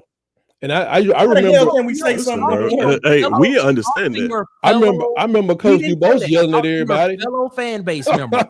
I remember Coach DuBose, Coach Mike DuBose used to yell at everybody and like listen. Do you know how much? Go ahead. Do you know how much criticism that Hugh Freeze got this first year from the Alabama fan base, and now we don't want to judge him off his first year? Exactly. Look at what happened to Deion his first year. Slaughtered. Oh. Now we don't want to judge coaches off their first year. I'm not saying that, hey, that the guy is. I don't know whether this system will work now, but it looks different. It looks different from a standpoint of discipline. I said this on the pod before. You can talk about the play style, all that, whatever. The part, me as an Auburn fan, when I look at y'all program, the part that is missing from y'all that I am happy is gone is the structure and discipline. Look at what Chris Camp just said. When I see the YouTube videos, when I see Roll Tide Willie at practice, when I see all these things that Coach Saban would have never allowed, and then when I see the team take the field and they are undisciplined, but jumping offside on third downs, but the penalty started last year. In a major way. The penalties didn't even start then. The penalties been there since 2015. Well, what I'm saying, but there was a major going on that Nick Saban been having. Bro, we just ain't gonna act like all this just started. It didn't just start. That was my just point. Got there. No. Real Alabama fans know this. It's been a steady decline. If okay. Well, okay. I've always time will tell. Yeah, time will tell. I think he's a good coach. I think it's, you know, his personality is going to stay different. It ain't going to change. And I think that he got to get his players into 9 wins. Ain't the worst thing in the world. No, I was expecting, you know, a little bit better because of the talent level, but depending on what he wants to do. This is all I'm saying. All I'm saying is optics play a role. When you go back, and I'm gonna go in history a little bit. When you go back and look at the presidential election between John Kennedy and Nixon. Yeah. When you look at it, everybody that was polled in that, if they listened to it on the radio, everybody thought Nixon was the better candidate. Right. But when they watched it on TV, everybody said that John Kennedy looked more presidential. Now, what you're seeing is the optics of something that doesn't look foreign to what Alabama fans have not been used to for the past 17 years. Now, you can sit here and say behind the scenes it probably wasn't disciplined, but when they came out there on the field on Saturdays, Friday on Saturdays, it was one of the most disciplined teams in the country. So now people are looking at this, fans are looking at this and saying, look, we ain't used to this. And going back to what I said, like I'm looking at this from a person outside of the Alabama fan base. I just look at it, and from what I've seen, a lot of Alabama fans saying is the structure isn't there. Exactly what Ted just said early, and that's what. Okay, Go back to Will Anderson, Brian Branch, Dallas Turner in 2002. You tell me what the penalties was at right then and there. With Nick Saban as our head coach. You mean 22? You're looking at a micro. No, you're looking at a micro problem. We're not talking about penalties by itself. We're looking at the optics of what the team was compared to what it looks like now. I think Sharp is right. You got to go look in the numbers, though. People was telling me we had the worst defensive coordinator in the history of the world this year, and I was like, he ain't my problem. And guess what? He had one of the best years in a long time. With young guys. What's crazy about that? Young players. And admittedly, I had to look at the numbers. Make young players mistakes. These are veterans that were playing. So and admittedly, I had to look at the numbers to see. I had to go look at the numbers and be like, wait a minute. I did. You know? What's crazy about that? I've been saying that all year. Yeah. Everybody was they wanted them gone. Y'all giving the defensive coordinator a bad rep. But I told a lot of these games are on the I told offense. Tight that at the beginning of the season. I said, bro, don't worry about Womack. Womack will be fine. I'll use it south. I told you that at the beginning of the season. Oh, yeah, he did. I was like, everybody was, well, not you, but a lot of people was like, oh no, who is this Womack? I was like, listen, bro, the defense is going South Alabama. He was highly touted though. Like, That's what I'm saying. Like he was just. like, I didn't know that was the best Harbaugh was. defensive coordinator y'all could find. That's what I was. I'm like, bro, There's not many schools that would turn him down. If he that's what I'm was telling you. That's what it was. But and I told y'all, if Kane Womack is the defensive coordinator, if it looked anything like South Alabama last year, y'all should be fine. Right. Y'all should be okay. But it's most fans. When y'all say fans, like the certain Alabama fans, I'm about to say most of these fans don't know what the hell they talking about. Most of them just crying about, oh, we ain't doing this. We're not going 12 and winning 12 games every year. Right. Like, bro, you know how hard that is to win 12 games every year? And you just got there. You probably ain't got a house And you yet. just got there. A lot of these folks, bro, I am a true Alabama fan. Right. And I'm telling you, this doesn't happen. In the history of college football, this does not happen every year. These are some spoiled assholes. Oh, oh boy. 20, These are some 2024 spoiled people, bro. These are some spoiled people. They a lot of these folks just jumped on the bandwagon when we was winning. They ain't true fans that seen. They panicking at 9-3. I seen Auburn do that 6 years in a row. We've been trying to tell y'all that for the last 20 years. What you mean tell me? I've been saying this. I laugh when I see folks whining and crying about this. War Eagle. I laugh at them. I'm like, bro, y'all ain't used to it. They're like, bro, we haven't experienced this in a long time, bro. I've seen when we lost 6 years in a row. I remember Dubose. I saw it Dubose.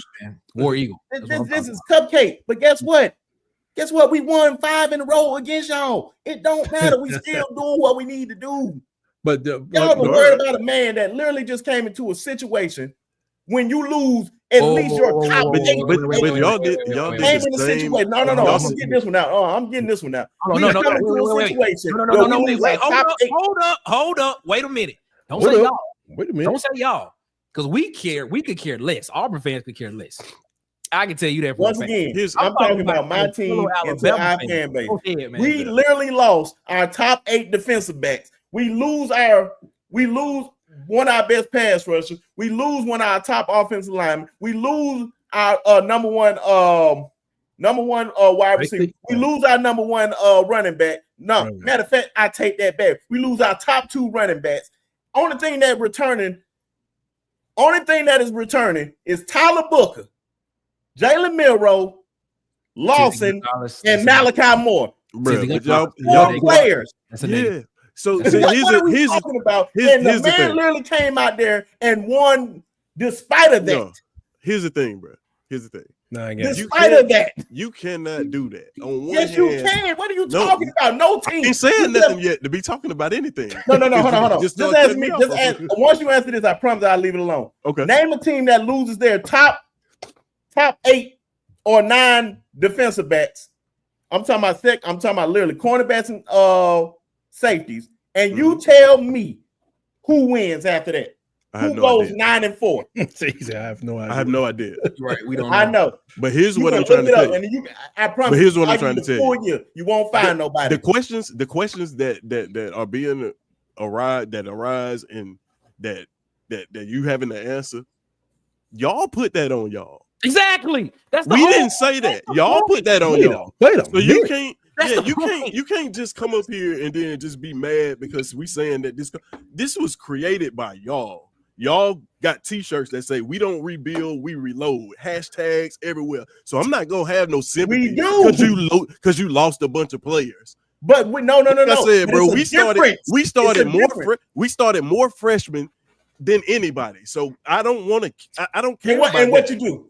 And what you do? We had one of the best defenses in the country. You one of the best in the conference in the country, and y'all go 5-7. But we got the same. You told me that we got the same offense as y'all, but we go 9-4. Come on, bro. How do that make any sense? Y'all got the same offenses. You literally said Payne Thorne and Jalen Milroe are the same people. You said you got one of the best defenses in the country. Yeah, I said y'all go 5-7. Quote me right. 9-4. Quote me right. Explain that to me. Quote me right. I said that Jalen Milroe is Payne Thorne as a passer.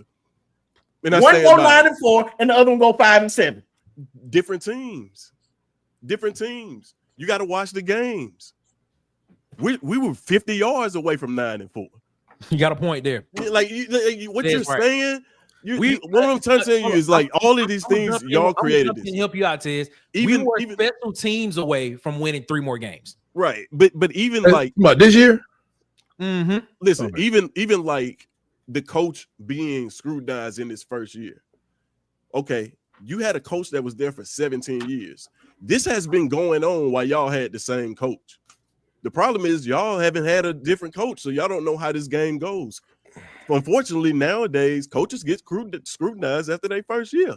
That's right, Jonathan Harris. See results. That's right, Jonathan Harris. We falling off when we lose 9-4. I got to throw something into the conversation to back up what this is a great conversation, man. B Sharp was saying. 2018, Alabama was 65th in penalties. 2019, 114th. 2020, 48th, then back down to 114 in 2021. In 2022, Alabama was 123rd in penalties. It's only 34 teams on this list in the FBS. Then in 23, last year, Saban, they were 50th. Now we're back down to 122. So he's exactly right. Okay. That's when we say stuff like that. You have to go find no. numbers sometimes. So what you're doing is you taking penalties and you put them all in the box. All penalties aren't created equal. Exactly. Oh God. You kick the ball out of bounds, that's a penalty. I'm talking about Jesus Christ. Let me do it by yards then, I guess. No, I'm just saying, like, what about after the play, personal foul penalties? Go ahead, my fault. Stuff like that. The undisciplined penalties. Well, it would still be reflected in total yards because those things happen at critical times because the margins were very close this year. But he's right in that a lot of this stuff that these penalties, whether they're holding or offsides, something's been going on for years. It just was overshadowed by the fact of the execution, I guess, at the very end. So do you think that this team is as disciplined as the past teams? I think this team is transitioning to a new era. No, I'm just asking. Don't answer that question. 2022, they were worse in 2022. We're basing it on right now. In 2022, this team is more disciplined than it was, and that's what Will Anderson, Brian Branch, Dallas Turner, Kool-Aid McKinstry, so that Carry means on them. 2022, bruh. 2022 is 1 year. Okay. Over the course of Nick Saban's tenure, are you saying that this team right here is one of the most disciplined? Are they a disciplined team? If we're comparing it to Nick Saban whole time, then no. If we're comparing it to Nick Saban's whole time, listen what you're saying. Mm-hmm. Yeah, it's this first year. No, definitely not. You only get 1 year. You're basing it on Nick Saban entire time. Of course not. 17 years. He wouldn't have 6 national championships if we basing it on this. If he didn't have discipline throughout his entire time, he wouldn't have 6 national championships. True. Right. And I'm telling you, if he doesn't, that's my exact point. If this guy doesn't get any discipline, he's not going to win any national championships. Well, we don't know. Well, if he is more disciplined, he will. Bro, that's like doing some Nostradamus stuff. I can't necessarily go. We do it all the time. I'm saying, but if he doesn't get any discipline, I mean, if he doesn't get a hold of the discipline on this team. So you're talking about, okay, like I told you, I think there are people that are under a personality of Kalen DeBoer and his recruiting and his understanding. And then there's people that are under Saban. I mean, maybe the first time Jalen, when he threw an interception, he ended up on the bench, right? Last year. The next game he got benched and they went to that whole thing. Everybody was like, yeah, put him on the bench. And by the next game, everybody screamed like, oh my God, bring him back. You know what I'm saying? So, and I think he did that more for the fans. That Saban did that more for the fans than he did for Jalen. Because I was like, who's behind Jalen again? They brought the lacrosse player out there and that was a mess.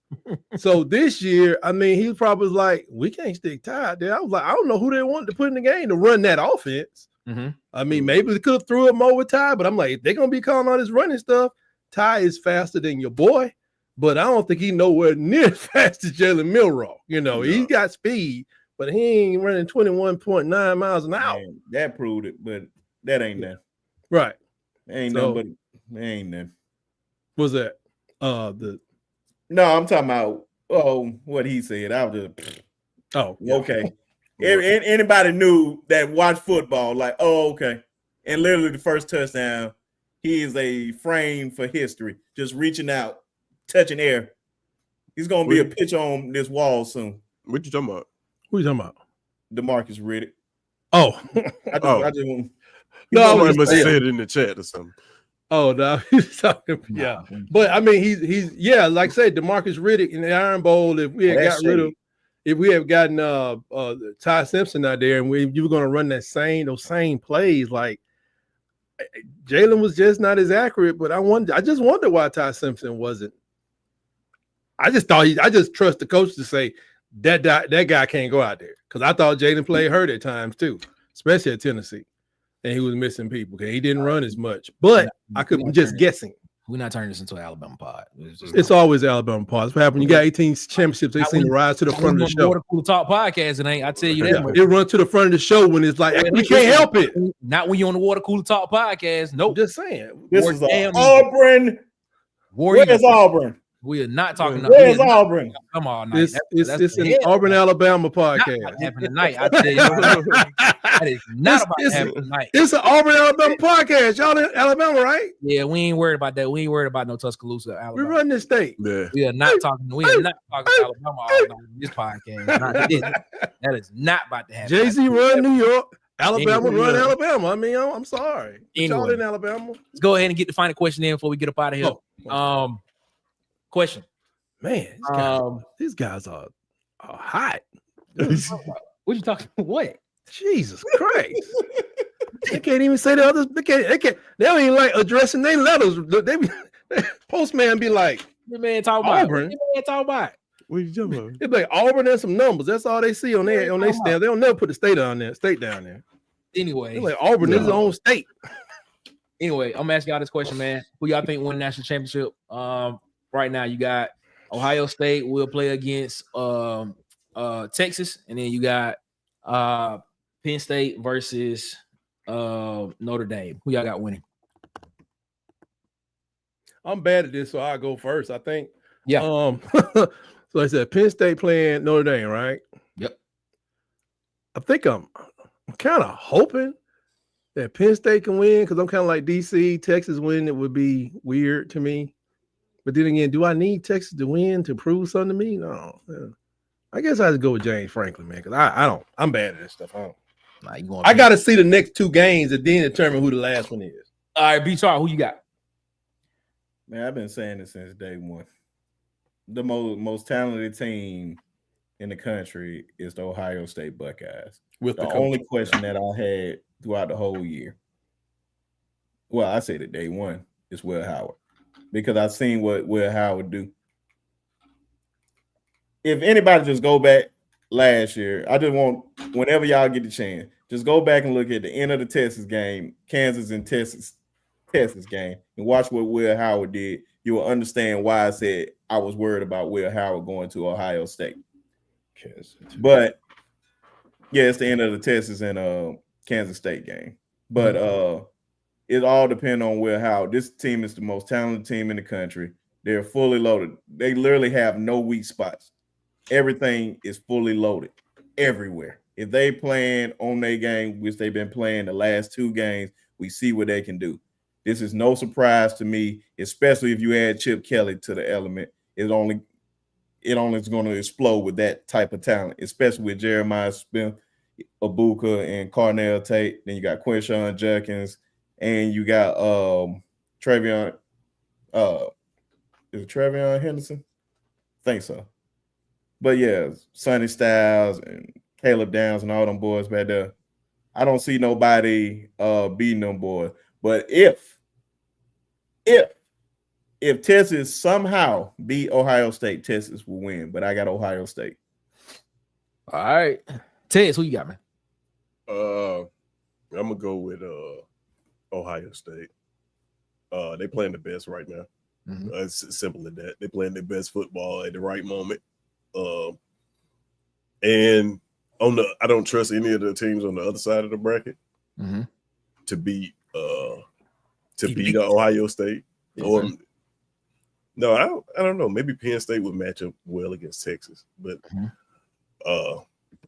Yeah, I don't believe in Quinn Ewers, so I think that Ohio State wins that game. And whoever they get out of the other side of the bracket, which I think is going to be Notre Dame, I think Ohio State wins. Yeah, It's just a better team. I'm gonna stick with my preseason pick, man. I'm rocking with Texas, bro. I'm rocking with Texas. Okay. I think Sarkisian trying to prove a point. And I think this is proven point season. If he can come into the SEC the first year, I thought he would do it with the SEC championship. Didn't happen. He came so close. But if he can come in and win the national championship his first year in the SEC, I think he's setting the table for going forward as the guy to be, as the guy, or put me on the level of Kirby Smart is what he is. I'm about to say.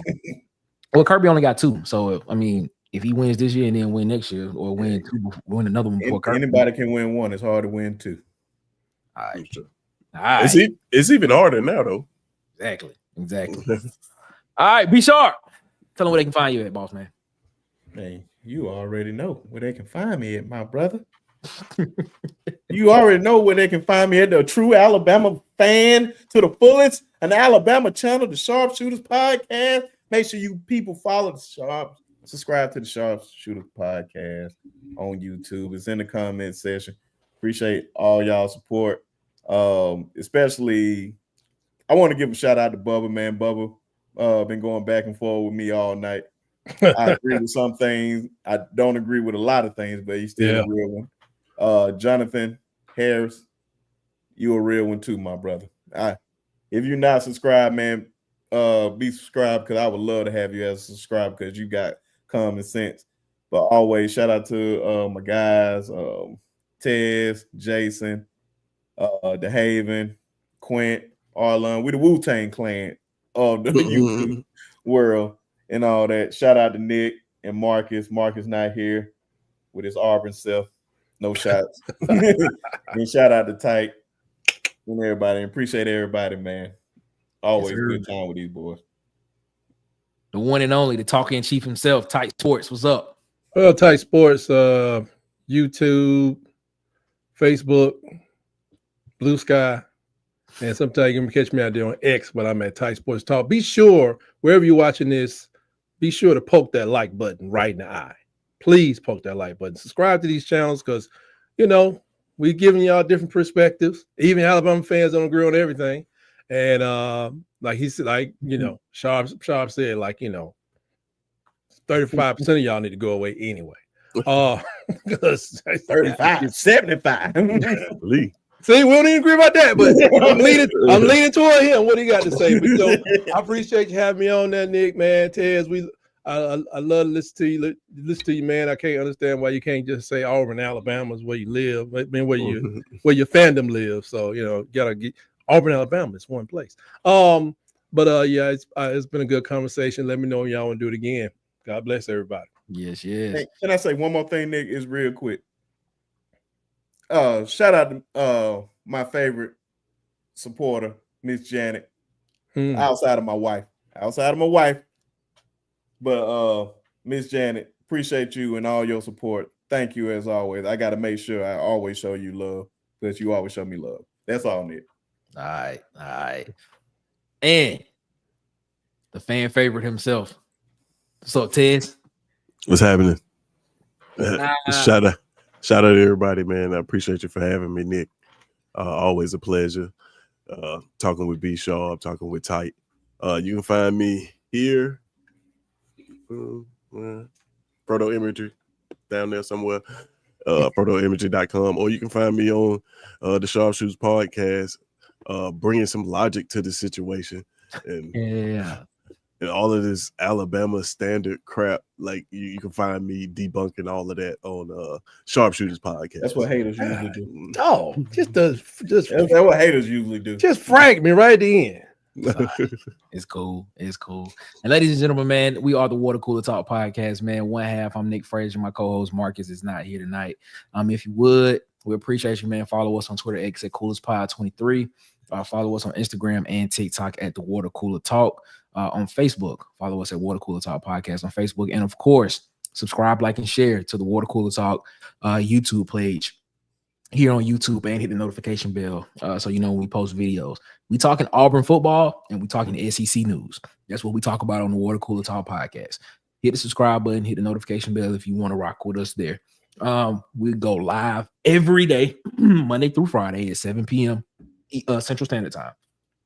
We are here, so check us out, man. Hit the subscribe button and give us a listen, man. Give us a listen, man. Shout out to all the people that normally be in the chat with me, man. Huggy Beard, Ed Darby, King Richard, Kermit Solos, man. Shout out to all y'all, man. Shout out to JT, Jonathan Taylor, that was in all my Auburn guys that's normally with me, man. Shout out to all y'all. Huggy Beard. Of course, yeah, man. Everybody love Huggy Beard, man. Shout out to Huggy Beard, man. Shout out to James Monroe. Mutual respect. Even though he's a Michigan guy, but he's a good brother. Yeah, man, shout out to everybody that was in the chat with us tonight. We saw shout out to Miss Janet, shout out to Jonathan Harris, man. Shout out to Chris Kemp. Shout out to James Monroe, man. We appreciate all y'all for rocking with us, man, here tonight. Just coming in, listen to us, give our perspective on everything around Tizzy Gonzalez. Shout out to Teezy Gonzalez, man. Shout out to all y'all. My boy Jay Flowers was in the chat. Hogbone, what's up, Hogbone? I saw you early in the chat, man. Hope everything going well with you. That's an Auburn legend right there. Do not joke about Hogbone. That's an Auburn legend right there, man. Dolomite, man. We appreciate y'all so much, man. Everybody that will rock with us in the chat tonight. Joe Allen, everybody. We thank y'all so much for coming around. Heart of Sports, man. Heart of Sports, man. Shout out to you, my guy, man. That's pretty good. He came back. Shout out to Heart of Sports for coming around, man. We appreciate all of y'all so much for being around the water cooler with us. And just listen to us give our perspective on sports and everything that's going on in the SEC. Coach was in the chat. I don't know if he stayed, but I know Coach was in the chat. Shout out to Coach. Oh, wow. Coach Sean. Oh, yeah, Coach Sean. He was in the chat. Shout out to him, man. PhD. You know what? Shout out to PhD. Let me give a PhD. Thank you so much for coming around the water cooler and chilling with us. Right. Got to give PhD her clap, her standing ovation. Yeah, she'll check you if you don't get yourself right. She definitely will. She definitely will, man. We appreciate it, man. Everybody that came around and chill with us, man. We appreciate you. We'll be back Sunday with Have You Heard Auburn News Today. Me and DC from Auburn Addicts will be doing our show 6 p.m. Eastern, 5 Central. You want to check us out? Come over there and check us out here at the Water Cooler Talk Podcast or Auburn Addicts Studios. Either one, we'll both be on there. And then, of course, Monday through Friday, 7 p.m. Central, 8 p.m. Eastern. Water Cooler Talk is live. We're talking Auburn football and SEC news. So we appreciate y'all so much, man. Are all hearts and minds clear? F them trees, man. Oh, wow. Stop that. Oh, wow. You're not doing that. You're not doing that. It's not about to happen tonight. All hearts and minds are clear. Ladies and gentlemen, as always, y'all have a good one. Better yet, y'all have a great one. Y'all be blessed, man. Oh, wow. Y'all be blessed. And one lemonade. Love. And Skybar. As always, War Eagle. Thanks for checking out this episode of Water Cooler Talks with your hosts, Nick Frazier and Marcus Fitzpatrick. Make sure you like and subscribe on your favorite podcast platform so that you never miss an episode.